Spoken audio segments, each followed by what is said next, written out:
مالکن کی بیٹی کو الٹا سوتا ہوا دیکھا تو مجھ پر کنٹرول کرنا مشکل ہو گیا۔ میں نے ہلکی سی اس کی قمیص پیچھے سے اوپر کی تو میرا منہ کھلے کا کھلا رہ گیا۔ میں نے آہستہ آہستہ اپنا ہاتھ پھیرنا شروع کیا تو مجھ پر ایک مستی سی چھانے لگی۔ آج ویسے بھی گھر میں کوئی نہیں تھا۔ میں نے جلدی سے بیڈ کے دراز سے ویزلین نکال لی۔ میں نے آرام سے دھکا لگانا شروع کیا تو میرے ہوش ٹھکانے آ گئے۔ مجھے پتہ ہی نہ چلا کب میں تیزی سے گاڑی چلاتا مالک کے گھر کی طرف بڑھ گیا۔ مجھے ایک فائل لینے گھر بھیجا تھا، لیکن میں رستے میں ہی تھا کہ بارش تیز ہو گئی تھی۔ جب مالک کے گھر پہنچا تو گیٹ پر میرے چوکیدار نے مجھے پہچان لیا۔ میں نے اسے دروازہ کھولنے کا کہا تو اس نے جلدی سے گیٹ کھول دیا۔ میں گاڑی اندر لے گیا۔ گاڑی سے نکلا تو وہ چوکیدار مجھے سلام کر کے کوارٹر میں چلا گیا۔ میں گھر میں داخل ہوا۔ مالک نے پہلے ہی بتا دیا تھا کہ وہ صبح ناشتہ کرتے ہوئے فائل دکھانے میز پر رکھ کر بھول گئے تھے۔ مجھے بس میز سے وہ فائل اٹھا کر لوٹ جانا تھا، مگر اس روز گھر پہ ہوا اس شاہانہ بنگلے کو دیکھ کر مجھے یکدم عجیب سا خیال آیا۔ میں موبائل نکال کر اپنی تصویر بنانے لگا تاکہ میں فیس بک پر ان تصاویر سے لڑکیوں کو متاثر کر سکوں۔ میں خوش شکل اور نوجوان تھا اور کسی اچھے گھرانے سے لگتا تھا۔ اس روز بنگلے میں مجھے دیکھنے والا کوئی موجود نہ تھا۔ میں گھر کے محصول اپنی تصویریں بنواتے ایک کمرے میں سامنے پہنچ گیا۔ اس کمرے کا دروازہ تھوڑا سا کھلا ہوا تھا۔ میں چونک کر کمرے میں داخل ہوا تو سامنے دیکھ کر میری آنکھیں حیرت سے پھٹی رہ گئیں۔ ایسا لگا میں نئی دنیا میں آ گیا ہوں۔ وہ کمرے میں کسی شہزادی کا محل لگ رہا تھا۔ نظریں گھماتے ہوئے میں نے جب بستر پر دیکھا تو میری نظریں وہاں سے ہٹ نہیں پائیں۔ بستر پر نہایت خوبصورت نازک سی لڑکی سو رہی تھی۔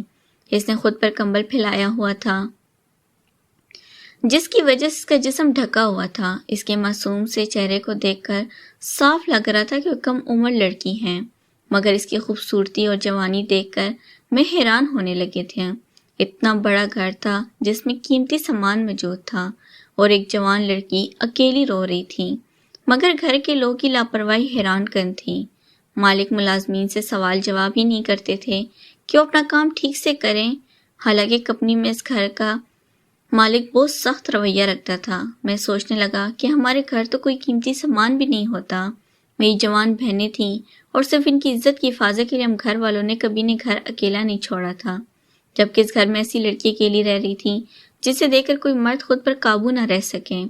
ایسا معاملہ میں تو ملازمین پر بھی اعتبار کرنا خطرہ تھا۔ میں تو پھر باہر کا بندہ تھا۔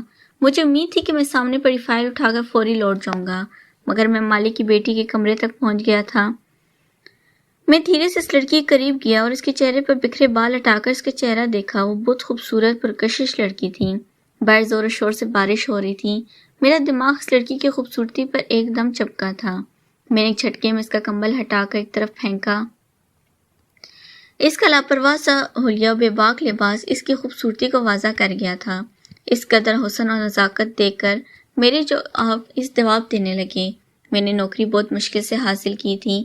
میری کوئی بھی غلط حرکت مجھے نوکری سے فارغ کر سکتی تھی، مگر اس وقت میرے دماغ میں صرف وہ لڑکی سوار ہو گئی تھی۔ میں بھول گیا کہ اس کے ساتھ غلط کر کے مجھے کیا نقصان ہو سکتا تھا۔ میری گہری نیند سوئی مانگی بیٹی کو اپنی قریب کر کے منمانیاں کرنے لگا۔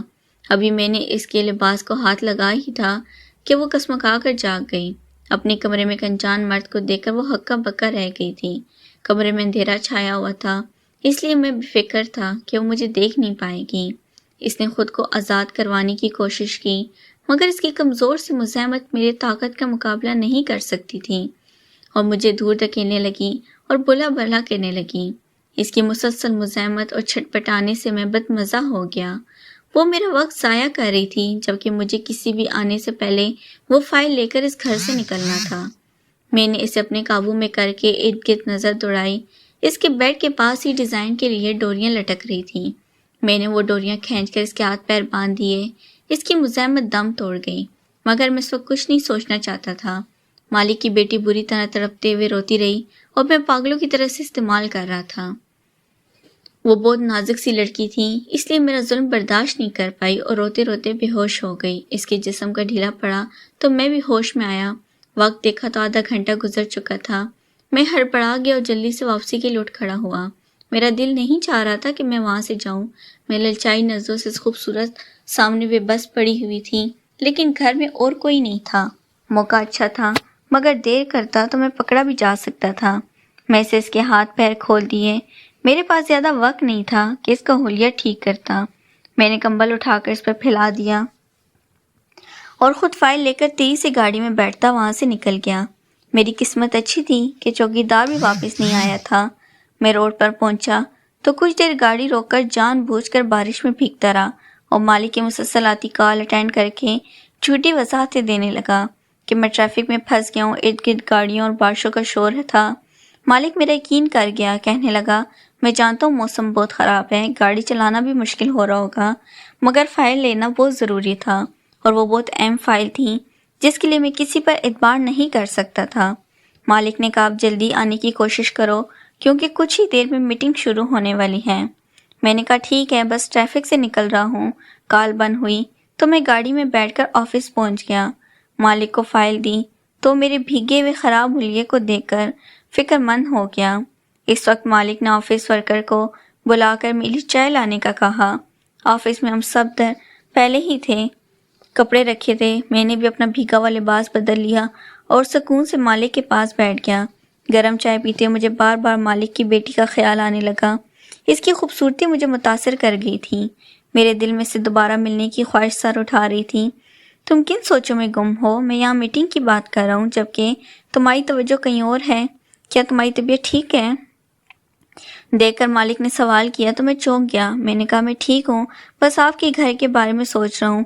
میں نے بہانے سے بات چھیڑی اور اپنے باس کے سامنے فکر ظاہر کرنے لگا۔ میں نے کہا کہ موسم بہت خراب ہے سر۔ میں گیا تو گھر میں کوئی بھی موجود نہیں تھا۔ چوکیدار گیٹ کھول کر خود کھانا کھانے جا چکا تھا۔ دوسرے ملازمین بھی نظر نہیں آ رہے تھے۔ میں فائل اٹھا کر واپس لوٹ آیا، مگر سارے راستے میں یہی سوچتا رہا کہ گھر میں اتنا قیمتی سامان ہونے کے بعد اس گھر کے مالک میں اتنی لاپرواہی کا مظاہرہ کیسے کر سکتے ہیں۔ مالک میری باتوں پر ٹھٹک کر مجھے دیکھ رہا تھا۔ میں مالک کے سامنے تشویش ظاہر کرنے لگا اور بولا کہ ایسے حالات میں بھی نقصان ہو سکتا ہے۔